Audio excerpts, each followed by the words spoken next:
Hola, ¿qué tal amigos? Bienvenidos a un episodio más de la Biblia bajo los lentes. Hoy día en un video de transición. Hoy día no vamos a hablar del libro de Oseas propiamente tal, porque ya terminamos el estudio de Oseas.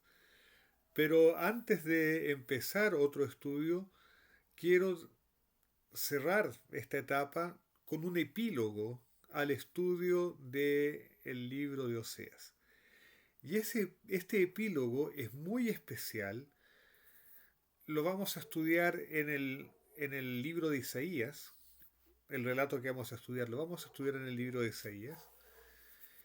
Y tiene que ver con enfatizar el destino que tuvieron el reino del norte, el reino de Israel, y el reino del sur, el reino de Judá. ¿Y cuál fue la diferencia entre ellos? Así es que vamos al texto, a, a considerar nuestro texto. En el libro de Isaías, vamos a comenzar en el libro de Isaías, en el capítulo 36, aunque en realidad lo que vamos a estudiar mayormente es el capítulo 37. Entonces, les doy contexto a esta situación. Oseas estaba escribiendo en el reino del norte, advirtiendo acerca del gran peligro que acechaba, que era el imperio asirio. Los asirios eran terribles guerreros, extraordinariamente crueles, y practicaban una costumbre que fue desastrosa para Israel, que era el traslado masivo de pueblos, el traslado de personas, el desarraigo. De hecho, cuando conquistaron Israel a los sobrevivientes, porque arrasaron con todo, a los sobrevivientes los sacaron de la tierra de Israel y los llevaron a otras tierras. Y esa fue la razón por la que las 10 tribus del norte se perdieron finalmente, se asimilaron y salvo pequeños grupos, eh, no se sabe más de ellas. Y cuando el imperio asirio arrasó con Israel,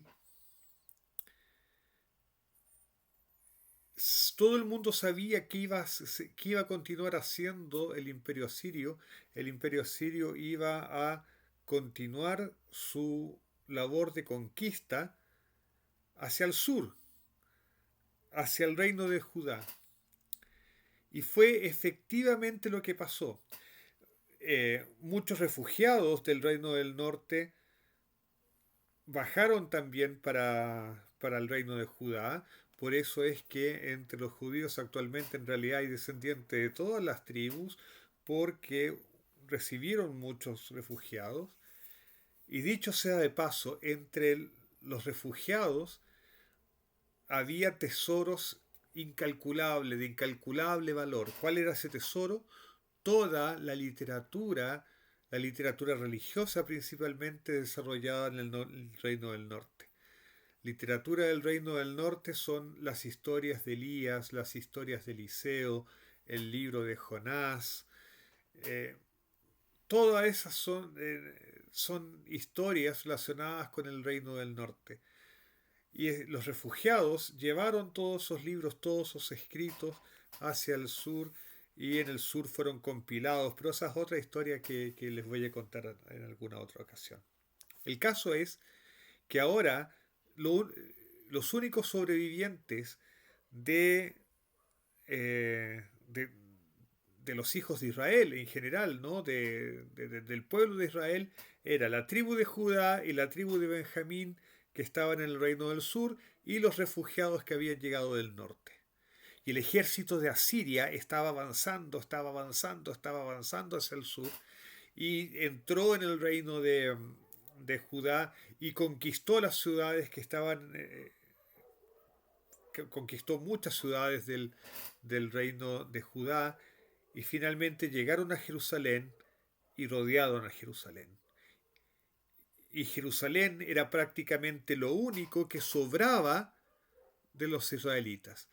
Si los asirios conquistaban Jerusalén, se acababa el pueblo de Israel, se acababan los descendientes de Abraham, se acababa el pueblo de Dios y el conocimiento de Dios era perdido en este mundo. Sin embargo, Dios había prometido, justamente para preservar el conocimiento de Dios y justamente porque Israel tiene un pacto con Dios, que el pueblo de Israel iba a ser eterno. Y ahí está la situación. Jerusalén, el último bastión, lo único que queda, el remanente del pueblo de Israel, lo último que quedaba, rodeado por los asirios, 185.000 soldados asirios. Para tener una idea, el ejército de Chile debe tener algo así como 40.000 efectivos, hombres y mujeres, ¿no? 40.000 personas en el ejército. Y aquí había un ejército de 185.000 soldados sitiando la ciudad de Jerusalén, a punto de caer, a punto de que el desastre completo llegase y que el pueblo de Dios fuese aniquilado y raído de la faz de la tierra. Y en el capítulo 36 del libro de Isaías y también en el capítulo 19 de Primera de Reyes, la historia que vamos a estudiar ahora está en el libro el libro de Segunda de Reyes, en el capítulo 19, capítulos 18, 19 y 20 de Segunda de Reyes, y aquí nos vamos a concentrar en el libro de Isaías, capítulo 36 y 37.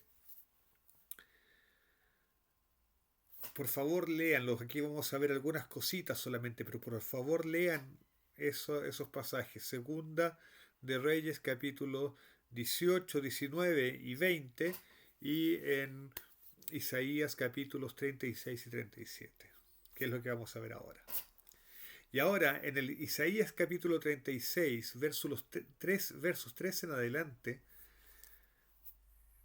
vamos a leer el mensaje que envió el rey de Asiria a través de su portavoz, que la reina Valera, en un afán de no traducir, coloca como el Rabsacés.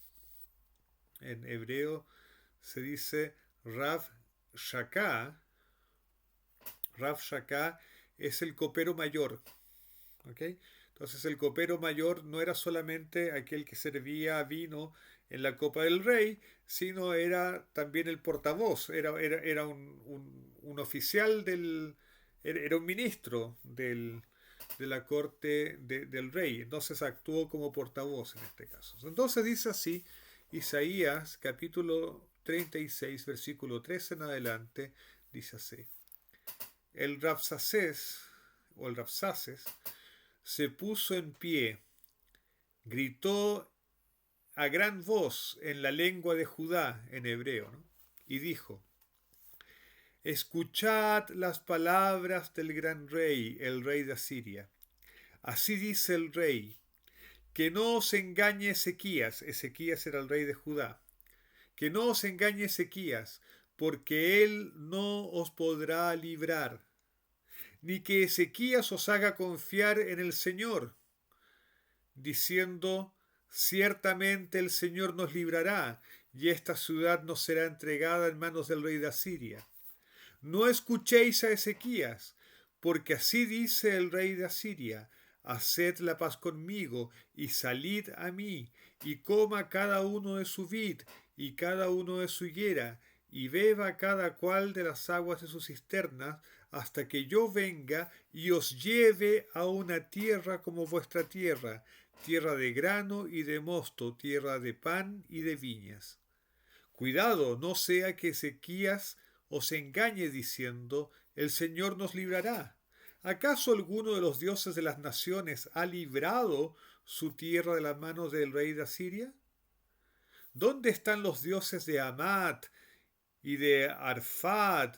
¿Y dónde están los dioses de Sefarvaim?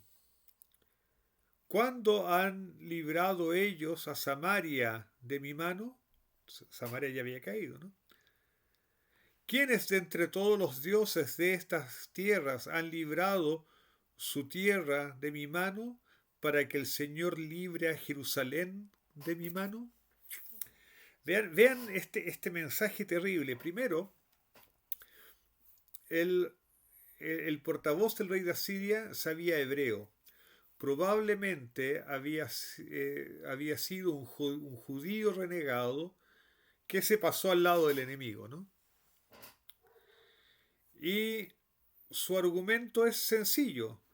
Nadie ha conseguido resistir al rey de Asiria. Nadie, nadie, nadie. Y ningún Dios ha librado a su pueblo del rey de Asiria. Así es que, ¿qué los hace pensar que el Dios de ustedes, el Dios de Israel, los va a librar a ustedes? De hecho, ya el reino del norte cayó.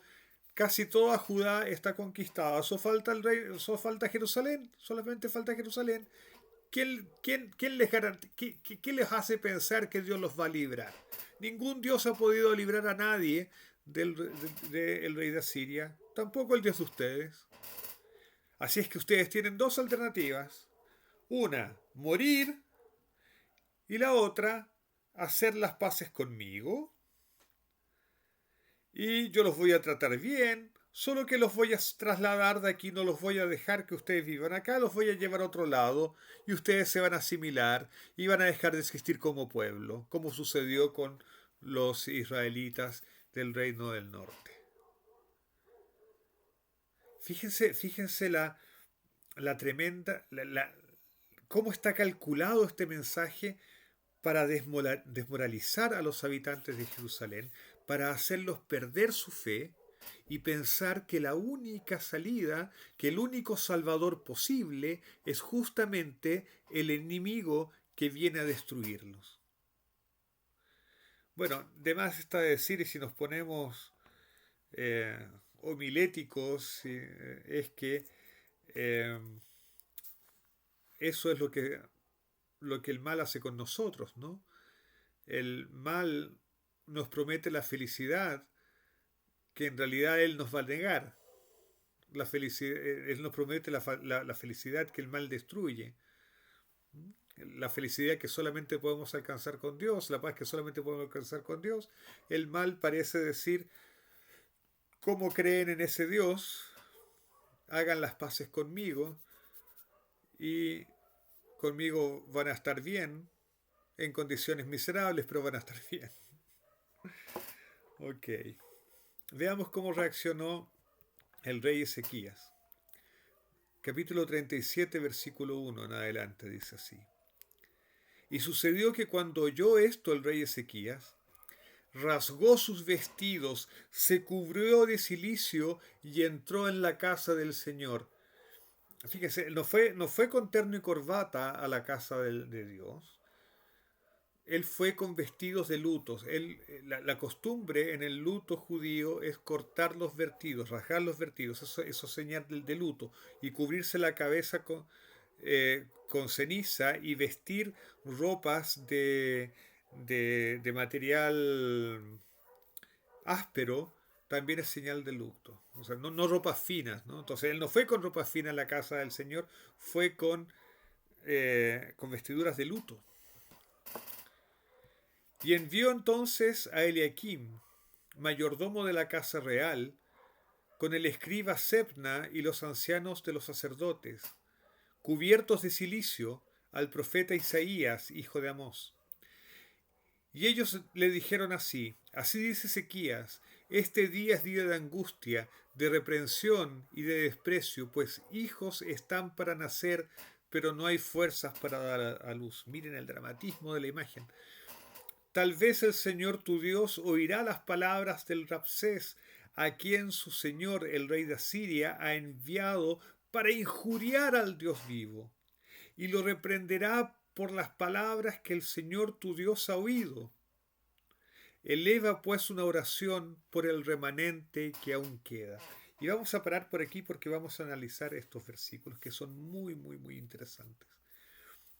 Primero, fíjense el argumento que exponen estos representantes del rey Ezequías ante el profeta Isaías.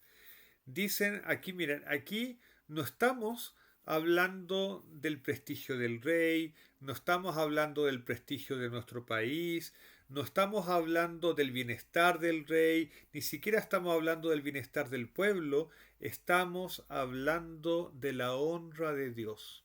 Eso es lo que nos preocupa. Nos preocupa la honra de Dios. Este asirio ha venido aquí a injuriar al Dios vivo. Y cuando Dios ve que las personas están preocupadas por la honra de Dios, cuando le dicen a Dios, mira, sabes, tienes que defendernos porque si no nos defiendes es tu nombre, es tu honra, es tu prestigio el que va a estar en duda, el que va a estar manchado. Dios, por supuesto, se toma ese argumento muy en serio. Y y el segundo, el segundo argumento que utilizan es este de aquí, el remanente. No, no está planteado como argumento, pero no es casual que usen la palabra remanente. La palabra remanente es sherit. Sherit es, es lo que queda. Bueno, el remanente, eso es lo que queda, lo que ha sobrado.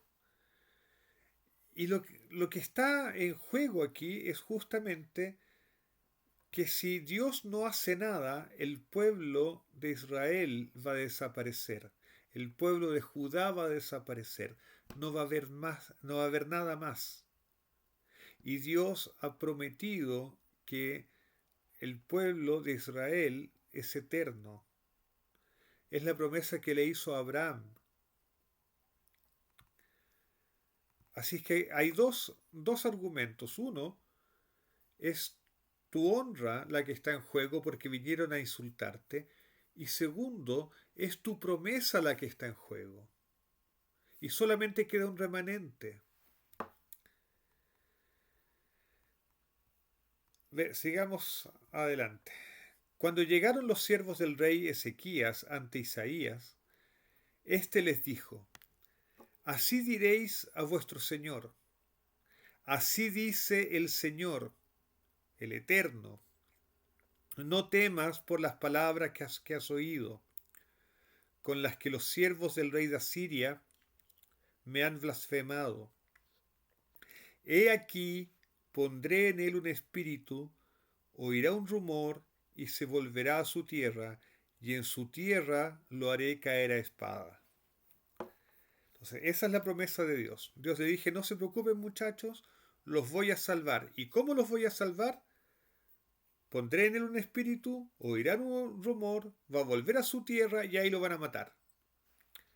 Veamos lo que pasa. No, vamos a saltarnos una gran parte del capítulo, no quiero aburrirlos, no quiero cansarlos. El caso es que los asirios le mandan una nueva carta a Isaías, una nueva carta al pueblo de Judá, donde insisten, no te engañe tu Dios en quien tú confías, diciendo Jerusalén no será entregada a las manos del rey, no pienses que el rey, que tu Dios te va a salvar, nada de eso. Entonces, dice el versículo 14, entonces Ezequías tomó la carta de mano de los mensajeros y la leyó, y subió a la casa del Señor, a la casa del Eterno, y la extendió delante del Señor. La extendió. Mira, aquí está la carta. Y Ezequías oró al Señor diciendo, y presten atención a la oración de Ezequías, que es bellísima, es cortita y es bellísima, dice, oh Señor de los ejércitos, Dios de Israel que estás sobre los querubines, solo tú eres Dios de todos los reinos de la tierra. Tú hiciste los cielos y la tierra. Inclina, oh Señor, tu oído y escucha. Abre, oh Señor, tus ojos y mira. Escucha todas las palabras que Sennacherib, el rey de Asiria, ha enviado para injuriar al Dios vivo. En verdad, oh Señor, los reyes de Asiria han asolado todas las naciones y sus tierras, y han echado sus dioses al fuego, porque no eran dioses, sino obra de sus manos, obra de manos de hombre, de madera y piedra. Por eso los han destruido. Y ahora, Señor, Dios nuestro, líbranos de su mano, para que todos los reinos de la tierra sepan que solo tú, oh Señor, solo tú eres Dios. Ezequías manifestó los mismos argumentos que se habían dado antes ante el profeta Isaías. Mira, Sennacherib, el rey de Asiria, mandó mensajeros a insultarte. Toma tu honra en serio. Defiende tu honra. Y claro, los demás dioses, ¿cómo iban a librar a sus pueblos? Si no son Dios, no son de verdad, son palos, son piedra, ¿qué van a hacer? Pero aquí estamos hablando del Dios vivo, del único Dios, del Dios verdadero, el único que existe, el creador de los cielos y la tierra, el único que es, el incomparable, el infinito, el eterno. La situación es distinta. Y si tú nos salvas, nosotros no tenemos ninguna posibilidad. Hay 185.000 soldados afuera, nos van a destruir, nos van a aniquilar, no va a sobrar nada. Pero si tú nos salvas, todo el mundo va a saber que tú eres el único Dios verdadero, el único que es, el único que existe.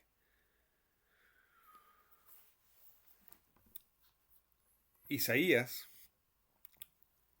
envió un mensaje a Ezequías. Ese mensaje está en los versículos 21 y 22. Dice así: Así dice el Señor Dios de Israel, por cuanto me has rogado acerca de Sennacherib, rey de Asiria. Esta es la palabra que el Señor ha hablado contra él.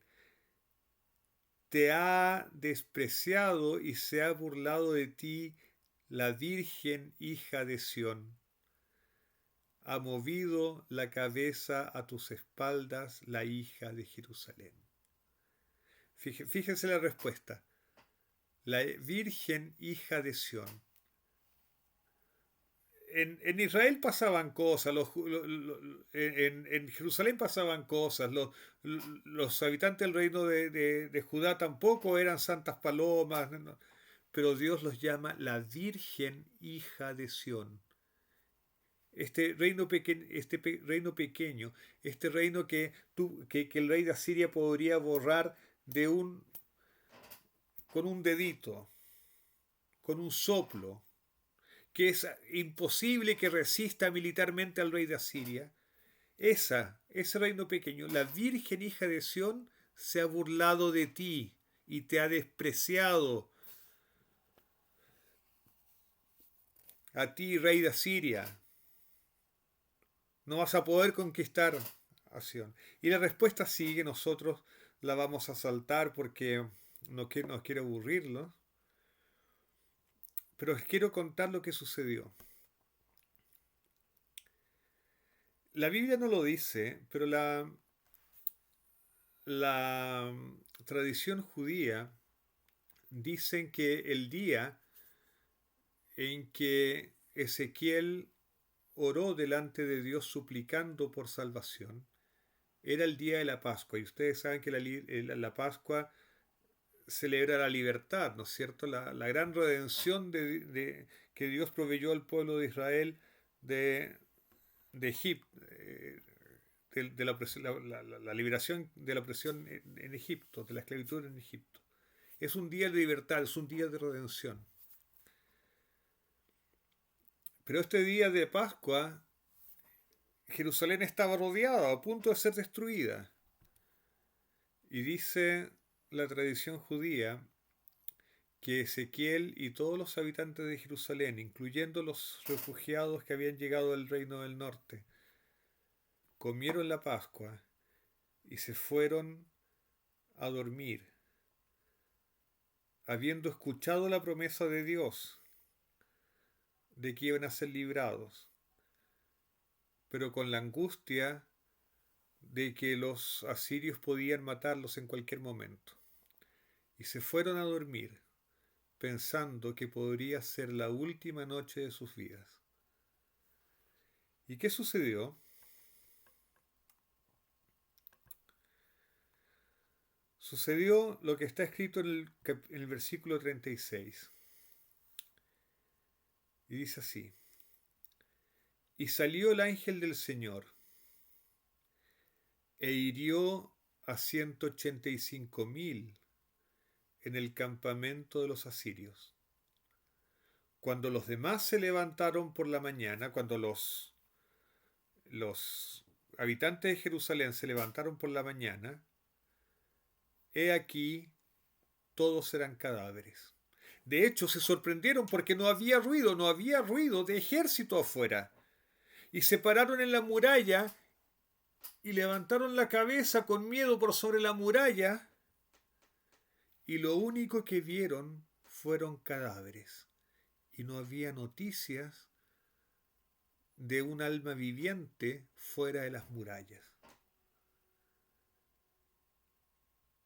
Los historiadores dicen que lo que ocurrió fue que el ejército de Sennacherib, porque esto está documentado históricamente, está en los registros en los archivos asirios, y hay también evidencia en documentos egipcios, porque esto salió en las noticias, salió en los principales medios de la época, eh, se hizo viral en las redes sociales de la época. Hay documentos que muestran que esto fue histórico, esto sucedió. Pero los historiadores dicen que lo que realmente ocurrió fue que el ejército de Sennacherib fue víctima de un muy intenso surto de peste bubónica transmitida por ratones infectados. Ahora bien, es contradictorio eso con lo que dice el versículo 36: y salió el ángel del Señor e hirió a 185,000 en el campamento de los asirios.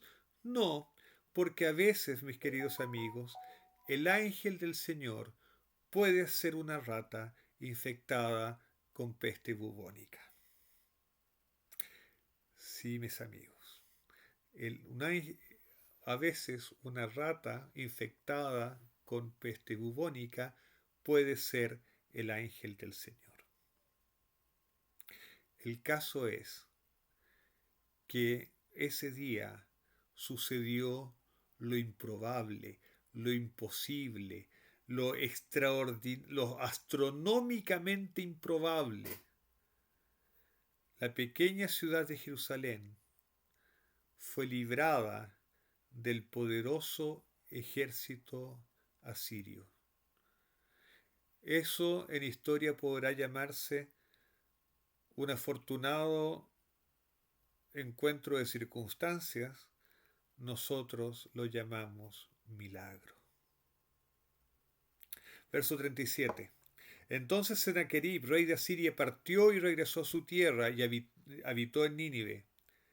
Versículo 38. Y sucedió que mientras él adoraba en la casa de su dios Nisroch, sus hijos Adramelech y Saresaer lo mataron a espada, linda familia, y huyeron a la tierra de Ararat, y su hijo Esar-Adón reinó en su lugar, tal como lo había predicho el profeta Isaías.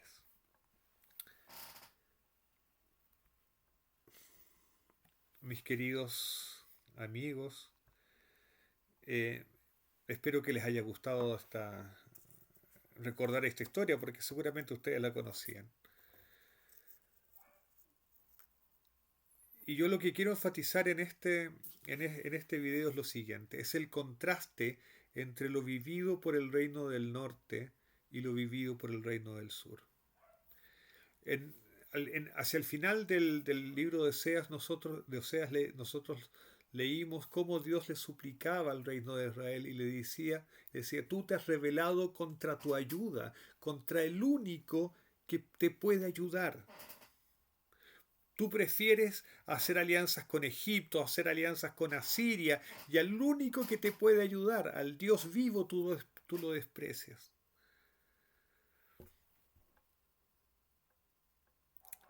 Y el rey Ezequías, en cambio, rechazó hacer alianzas con Asiria, rechazó hacer alianzas con Egipto y colocó toda su confianza en el Dios vivo. El reino del norte fue destruido y no queda nada de él. Jerusalén fue preservada y el pueblo de Israel, continúa existiendo hasta hoy.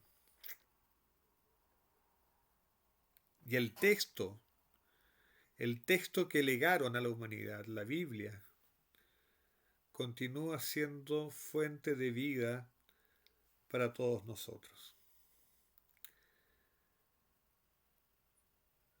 No es, no da lo mismo confiar o no confiar en Dios. No da lo mismo.